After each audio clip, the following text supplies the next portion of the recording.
Gaano po ba katibay yung mga ebidensya na hawak ni Zaldico aside po doon sa mga nauna ng litrato na inilabas niya rin sa video? Matibay na matibay. And you have seen it, attorney. Alam niyo na po kung anong mga ebidensya 'tong hawak niya? Yes, hindi ko alam na maglalabas na siya ng statement. I had a feeling na someday lalabas 'yan, 'di ba? Kasi sabi ko nga, eventually magbibigay siya ng, sworn testimony, hindi ba?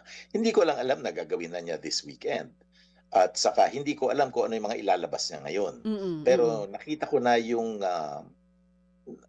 pinakita niya sa'kin yung maraming ebidensya. Hindi ko alam kung yung pinakita niya sa'kin ay kumpleto. Mm, Pero mm. yung nakita ko whether kumpleto or hindi, matibay na Oo. matibay. Kung puwede lang po naming malaman ano, attorney ano, ano pong mga ebidensya ang nakita niyo na aside from the photos? Meron po ba mga text messages na magpapatunay halimbawa no sinasabi na, may banta sa buhay niya o iba pa na may kinalaman dito sa Meron, utos daw ng pangulo, na may meron. kinalaman din kay Speaker Martin Romualdez? Meron po lahat iyon?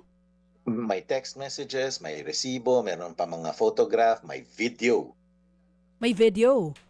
may Oo. video. Anong video po? Hintayin na natin siya. Kasi like I said, hindi ko alam kung yung pinakita niya sa akin ay kumpleto at hindi ko alam kung ano yung gusto niya ilabas at this time. Is there Eventually, yes po. lalabas. Is there a phone call between Zaldico and si dating House Speaker Martin Romualdez? And even yung binabanggit niya po na kay DBM Secretary Amena Pangandaman?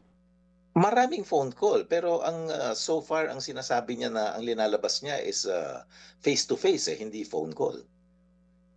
Okay. Pero yung binabanggit niyo po na mga ebidensya, you're very confident na talagang this will stand in court, lahat ng mga nauna niya ng pahayag, mas magpapatibay pa pag inilabas niya na ito? Yes.